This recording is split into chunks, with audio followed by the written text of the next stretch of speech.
آج انشاءاللہ تعالی ہم سورۃ البقرہ کی آیت نمبر 65 سے لے کر 66 تک پڑھتے ہیں اور ان آیات کو سمجھنے کی کوشش کرتے ہیں۔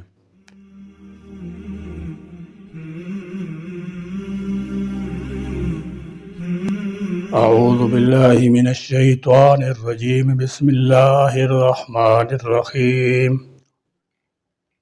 وَلَقَدْ عَلِمْتُمُ الَّذِينَ اعْتَدَوْا مِنْكُمْ فِي السَّبْتِ فَقُلْنَا لَهُمْ كُونُوا قِرَدَةً خَاسِئِينَ فَجَعَلْنَاهَا نَكَالًا لِمَا بَيْنَ يَدَيْهَا وَمَا خَلْفَهَا وَمَوْعِظَةً لِلْمُتَّقِينَ۔ وَلَقَدْ اور البتہ تحقیق تم جان چکے ہو الذین جنہوں نے اعتدوا زیادتی کی منکم تم میں سے فی السبت ہفتے کے دن میں فقلنا تو ہم نے کہا لہم ان سے کونو تم سب ہو جاؤ قردۃ بندر خاسئین ذلیل۔ فرمایا وَلَقَدْ عَلِمْتُمُ الَّذِينَ اعْتَدَوْا مِنْكُمْ فِي السَّبْتِ، یعنی اے اسرائیلیو تم ان لوگوں کو جانتے ہو جنہوں نے ہفتے کے دن تعدی اور زیادتی کی تھی۔ ہفتے کے دن کے متعلق اللہ تعالیٰ نے تورات حکم نازل فرمایا تھا۔ شہر ایلہ میں بنی اسرائیل آباد تھے، انہیں حکم تھا کہ ہفتے کا دن عبادت کے لیے خاص کر دیں اور اس روز شکار نہ کریں اور دنیاوی مشاغل ترک کر دیں۔ ان کے ایک گروہ نے یہ چال چلی کہ وہ جمعہ کے دن شام کے وقت دریا کے کنارے کنارے بہت سے گڑھے کھودتے اور ہفتہ کے دن ان گڑھوں تک نالیاں بناتے جن کے ذریعے پانی کے ساتھ آ کر مچھلیاں گڑھوں میں قید ہو جاتی، اور اتوار کے دن انہیں نکالتے اور کہتے کہ ہم مچھلی کو پانی سے ہفتے کے دن تو نہیں نکالتے۔ یہ کہہ کر اپنے دل کو تسلی دے لیتے تھے۔ 40 یا 70 سال تک ان کا یہی عمل رہا، اور جب حضرت داؤد علیہ السلام کی نبوت کا زمانہ آیا تو آپ علیہ السلام نے انہیں اس سے منع کیا اور فرمایا کہ قید کرنا ہی شکار ہے جو تم ہفتے ہی کو کر رہے ہو۔ جب وہ بعد نہ آئے تو آپ علیہ السلام نے ان پر لعنت فرمائی اور اللہ تعالیٰ نے انہیں بندروں کی شکل میں مسخ کر دیا۔ بعد مفسرین نے فرمایا کہ نوجوان بندروں کی شکل میں اور بوڑھے خنزیروں کی شکل میں مسخ ہو گئے۔ ان کی عقل اور آواز تو باقی رہے مگر قوت گویائی زائل ہو گئی اور بدنوں سے بدبو نکلنے لگی۔ وہ اپنے اس حال پر روتے رہے یہاں تک کہ 3 دن میں سب ہلاک ہو گئے۔ ان کی نسل باقی نہ رہی اور یہ لوگ 70,000 کے قریب تھے۔ یہ واقعہ داؤد علیہ السلام زمانہ کا ہے۔ اس زمانہ مقام ایلہ میں یہودیوں کی ایک بڑی آبادی واقع تھی۔ یہود کو تورات میں جو احکام دیے گئے تھے ان میں ایک یہ بھی تھا کہ ہفتہ کے دن کو عبادت کے لیے مخصوص رکھیں اور اس دن کسب معاش سے اجتناب کریں۔ یہ حکم اتنی تاکید کے ساتھ تھا کہ اس کی مخالفت کی سزا موسوی شریعت میں قتل تھی۔ ایلہ کے یہودیوں نے اس کی مخالفت کی اور ہیلہ بہانے سے اس دن بھی مچھلی کا شکار کرنے لگے۔ اس پر یہ عذاب نازل ہوا کہ یہ بندر بنا دیے گئے، 3 دنوں تک اسی حال میں رہے اور اس کے بعد مر گئے۔ اللہ ہی اصل صورت بنانے والے ہیں۔ یصورکم فی الارحام کیف یشاء، جو صورت بنا سکتا ہے اس کے لیے صورتوں جسم کے کالموں کا بدل دینا کیا مشکل ہے۔ معلوم ہوا کہ ناجائز ہیلہ سازی بہت بری خصلت ہے اور بہت بڑا جرم ہے جس پر اللہ تعالیٰ نے خنزیروں اور بندروں کی صورت میں تبدیل کر دیا۔ حضور اکرم صلی اللہ تعالیٰ علیہ وسلم نے فرمایا تم ہیلہ سازی سے خدا تعالیٰ کے قانون کو نہ توڑنا، یہ بڑا سخت جرم ہے۔ ایسا کرنے والوں کی اگرچہ اب شکلیں تو تبدیل نہیں ہوں گی اور ان کا باطن بالکل ایسا ہی ہوگا۔ اب کیا کچھ نہیں ہوتا، زکوٰۃ سے بچنے کے لیے ہیلہ سازی کی جاتی ہے، سود رشوت کی تحویلیں کی جاتی ہیں اور اس کے جواز کا فتویٰ لیا جاتا ہے، سب کچھ جیل سازی اور حرام ہے۔ ناجائز ہیلا سازی بہرحال حرام ہے۔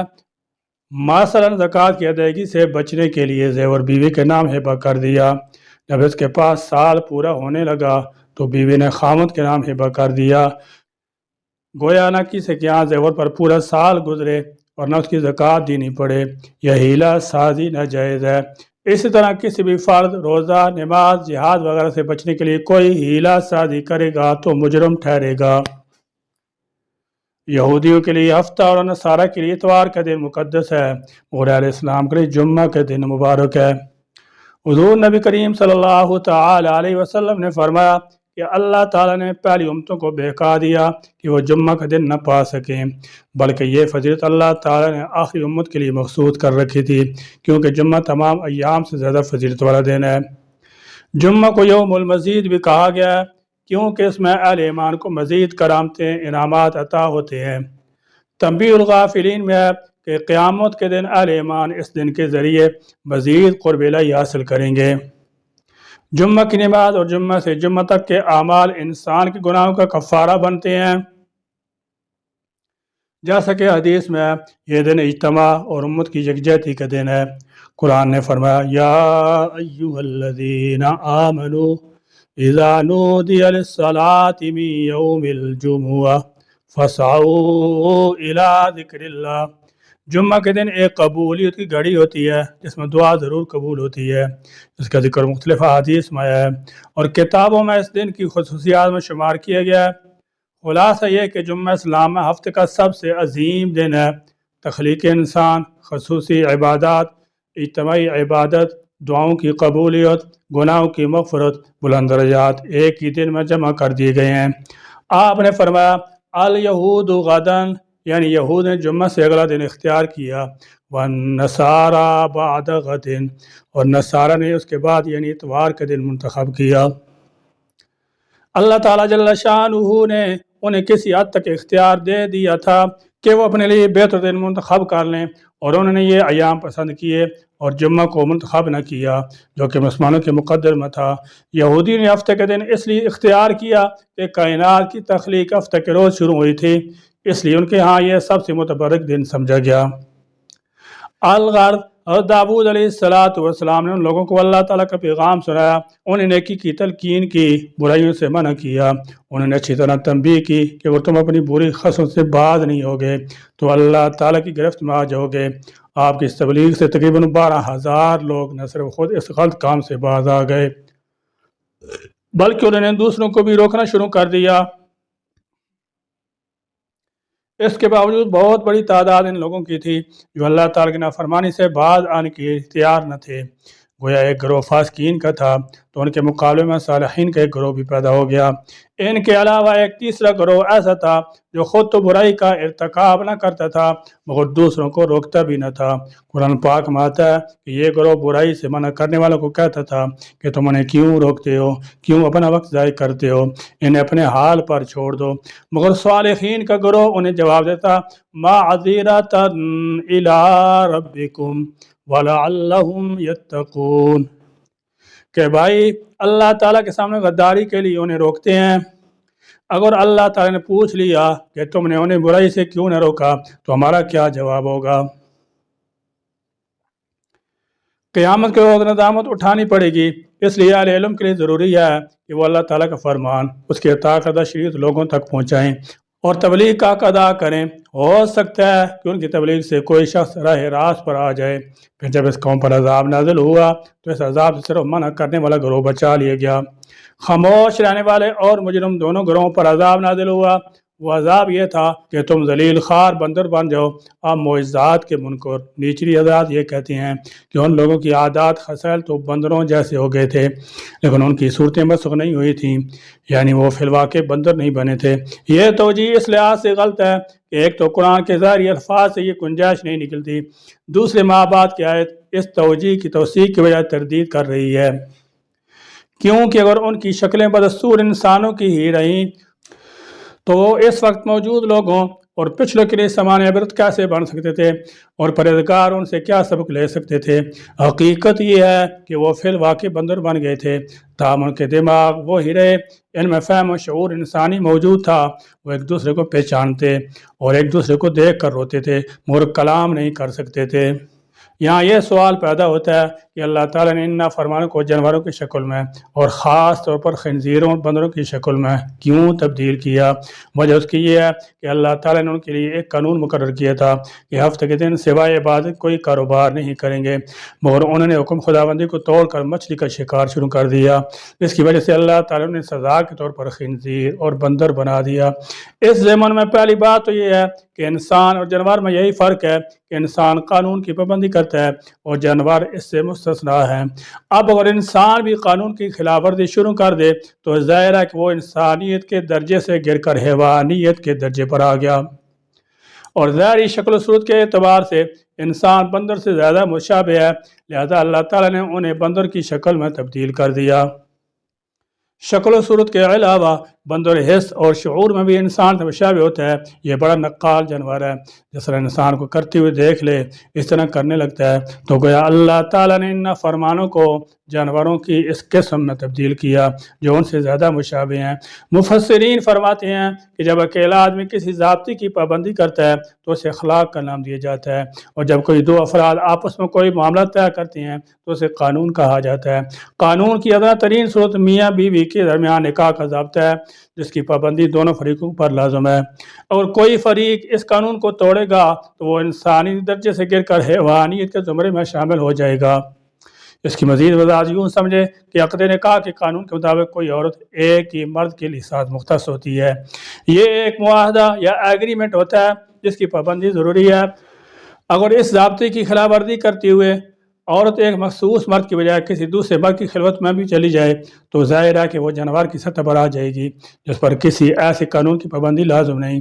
اسی طرح مرد اگر اپنی منکوحہ عورت کے علاوہ کسی دوسری عورت کی طرف نظر بد سے دیکھتا ہے تو وہ قانون کی خلاف ورزی کر کے انسانیت کے درجے سے گر جائے گا۔ اس کے علاوہ یہ دونوں جانور اخلاقی طور پر دوسرے جانوروں کی نسبت زیادہ گرے ہوئے ہیں۔ خنزیر ایک ایسا جانور ہے کہ اس کی مادہ کے ساتھ کئی کی نر بیک وقت جفتی کرتے ہیں، یہ اس قسم کا بے غیرت جانور ہے۔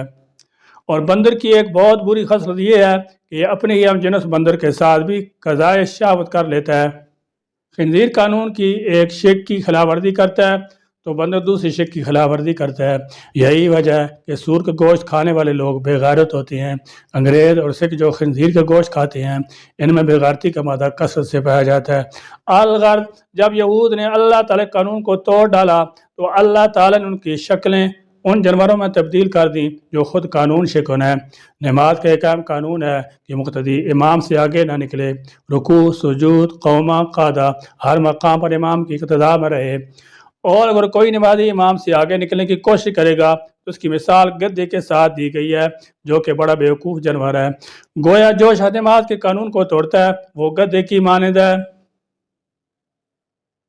فَجَعَلْنَاهَا تو ہم نے بنا دیا اس کو نکالن عبرت لما ان کے لیے جو بین یدیہا اس کے سامنے، وما اور جو خلفہا اس کے پیچھے تھے، وموعظۃ اور نصیحت للمتقین پرہیزگاروں کے لیے۔ نکالن عبرت اس سے معلوم ہوا کہ قرآن پاک میں عذاب کے واقعات ہماری عبرت نصیحت کے لیے بیان کیے گئے ہیں، یعنی اس واقعہ اور اس عقوبت کو ہم نے باعث خوف و عبرت بنا دیا اگلے اور پچھلے لوگوں کے واسطے، یعنی جنہوں نے اس عذاب کو مشاہدہ کیا اور جو آئندہ پیدا ہوں گے یا جو بستیاں شہر کے آگے اس کے پیچھے آباد تھیں۔ لہذا قرآن پاک کے حقوق میں سے ہے کہ اس طرح کے واقعات و آیات پڑھ کر اپنی اصلاح کی طرف بھی توجہ کی جائے۔ اللہ تعالیٰ نے یہ واقعہ اس وقت کے لوگوں کے لیے اور بعد میں آنے والوں کے لیے باعث عبرت بنا دیا۔ ڈرنے والوں کے لیے نصیحت میں یہ بھی شامل ہے کہ امت محمدیہ صلی اللہ تعالی وسلم بنی اسرائیل کی ان نافرمانیوں اور ان پر ملنے والی سزاؤں کو دیکھ کر نصیحت حاصل کرے۔ اللہ تعالی ہمیں قرآن کی روشنی میں اپنی زندگیوں کو سنوارنے اور اس کی ہدایات پر عمل کرنے کی توفیق عطا فرمائے۔ آمین۔ وآخر دعوانا الحمدللہ رب العالمین۔